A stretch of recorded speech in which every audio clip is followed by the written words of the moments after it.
Hello, welcome back to the Boardgames 4K YouTube channel, and this is a channel where we give you reviews, playthroughs, unboxings, and we generally talk a load of bollocks about tabletop gaming in general. And in this video, we will be counting down our top 10 games to play during lockdown, right? So yeah, because you can't go out your house, you're gonna have loads of time on your hands, and generally you might be wanting to play a few solo games. These games aren't specifically solo games, but they are the sort of games that we would recommend that you play during this global crisis, right? So in this video, we're going to be giving you a brief overview of how the game plays, a little brief idea of what we think about the game, and this list isn't in any particular order, but I suppose they are sort of ranked in their own strange little way. So remember, if you're new here, then please consider subscribing to this channel.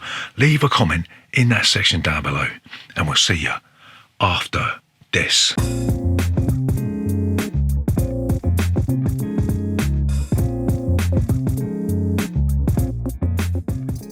So number 10 on this list is Pathfinder, the adventure card game. And the reason this game is on the list is we don't enjoy it so much for the mechanics of the game, but we do enjoy the campaign-based nature of this game. It is a little bit abstract. I think there's 3 or 4 different campaigns that you can get for this game. I'm not really that sure because we've only got the first one, but they are divided into 6 portions. Each portion can be played on its own or as part of a more grand campaign. There is a variation on theme. You've got the basic fantasy tropes in the Rise of the Rune Lords, and then you go out onto the high seas with a bit of swashbuckle action in the Skulls and Shackles portion, and then I think you go into ancient Egypt and all that sort of thing. So yeah, it is staggered. There are character packs that give you even more variation on this one, and it's whilst it's not the greatest game in the world, will keep you occupied, and it does have that all essential solo mode. So that's number 10. That is Pathfinder, the adventure card game. So number 9 on this list is an old favourite. It's not a board game as such, but they are a series of books that were very popular with kids in the 80s. They're fighting fantasy game books. And what better time to go on Amazon or whatever, pick up a second-hand copy of these books. You can get for about £1 each. There's 59 originals, and they're still making them today, but they're like a choose-your-own-adventure thing. So you'll roll up a character, you've got skill, stamina, and luck abilities. It's a case of reading through a piece of text, and it'll give you like these sort of very basic options, like do you want to go left, do you want to go right, do you want to fight the monster, do you want to run away? And it's got a very basic combat system. There are 59 originals, so you've got loads to choose from.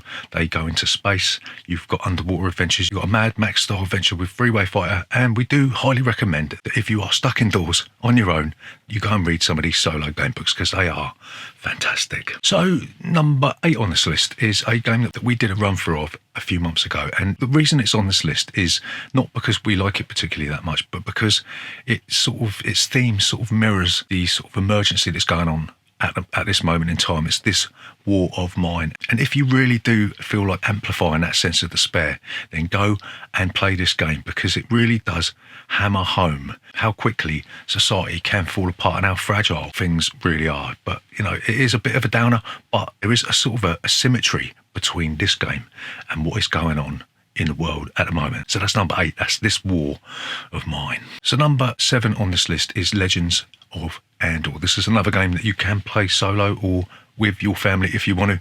And the reason we recommend this game is because it's like a sort of a Dungeons and Dragons style sort of game, but you don't need a games master or a dungeon master to play it, because the game itself revolves around what is called legends in the game. So the game is sort of this card-based thing, and it tells you what comes next, and you're reading through these legends. You do what it says on the card, and it guides you through the game.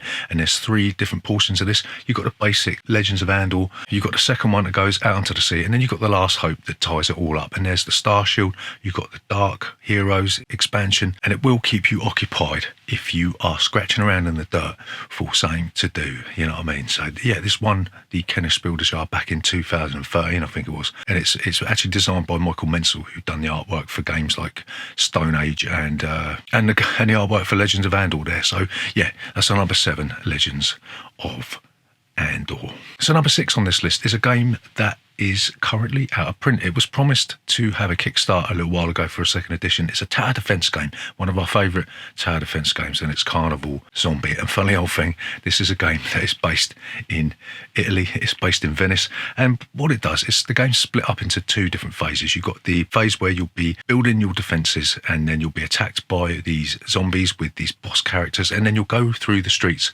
of Venice trying to escape by boat, by helicopter, I think it is, and various other means. So yeah, basically this game is Left 4 Dead, the board game, right? So it's very thematic. The artwork is fantastic. The rule book is a little bit hard to get your head around because it's translated from Italian, so it's a bit rough around the edges, and it does have some confusing concepts in it, but you can play this solo, and it's got loads of different scenarios in it, and we really do like Carnival Zombie. So that's our number, I think it's number 6, isn't it? So number 5 on this list is a game that takes us into outer space. It's Xia Legends of a Drift System. This is a huge game. It's slightly random in its execution. There is a lot of D20 die rolls, and you don't really know what's going to happen, but that is part of the fun. It's got a fantastic solo mode. It's got so much content and so much variability that you could play this till the day you die, and you do have any family members in your house that you can play games with. This offers a variable play length because you can play up to 5 victory points. You can play up to 20 victory points if you want. So this game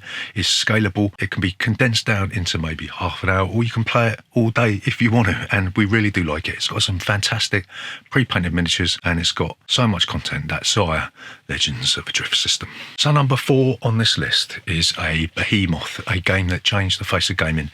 It's Gloomhaven, and the reason this is on this list, because we haven't completed Gloomhaven, we haven't even touched the surface of it, but the reason it's on this list is that if you are locked in your house for the next year or 2 years, Gloomhaven has you covered. An expansion that adds even more variability to this game, and it will take you about 2 years to play. So if things do get infinitely worse, just make sure you've got a brand new copy of Gloomhaven that you can take with you, right? So number 3 on this list is a game that was originally a solo game only, but it's now a cooperative game, but we still prefer to play a solo. It's Dawn of the Zeds. And again, this is another tower defense game. It's one of the most highly thematic solo games that you can play. It's got some fantastic characters in it. And what you'll be doing, you'll be taking control of a band of survivors. You'll be trying to stop these zombies from taking over the centre of Farmingdale. It's got about 10,000 rulebooks in there, but the way it works is that you start off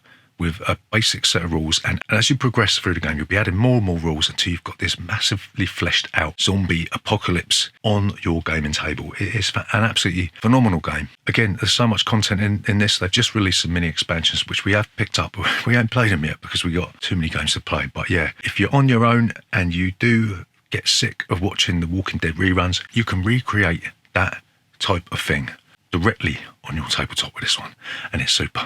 So number 2 on this list is a game that has spawned, I think it's five different expansions. It's Arkham Horror, the card game, and the reason this is on this list is because these are condensed down into single mythos packs, they're called, and you can play each one of these separately, but you can also combine these together into a huge campaign, and you can carry the characters forward. And it's even got some like standalone missions that you can do and some different scenario packs. And again, if you are stuck on your own for any sort of length of time, this is the game that you want to get, because it will keep you going forever and ever and ever. They're continuing to pump out content. I think there's going to be a new Mythos pack, a conclusion to the Circle Undone scenario, which is at the time of this video, that's the current one. So yeah, we're going to continue getting these. It's an absolutely phenomenal game. It sort of takes the best things of Arkham Horror and removes all the bloat from the big box versions, right? And yeah,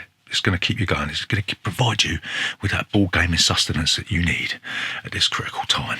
So number 1 on this list, and you know what this is. This is Mage Night. This is by far our favourite solo game of all time, and it's huge. It's just been given an ultimate edition. It's got all the expansions in there without, I might add, the printing errors. And if you need a game that is complex, that's going to take time not only to learn, but take time to actually get good at, then Mage Night is your thing. In this, you've got spells, you've got followers that you can recruit, you've got different locations that you can visit, mage towers to sack. You're going to be increasing your character's abilities, and it is an absolutely phenomenal game. It's Vlada Chvátil's finest hour, and we really do love Mage Night, and we're going to actually dig this one out if we ever go to full lockdown, because being a key worker, I've still got to go to work, but there you go. I don't mind that at all. But if we do get time, we're going to pull out Mage Night, and that is going to see us through these bleak evenings, right? So there you go. That's our recommendations for 10 games that you can play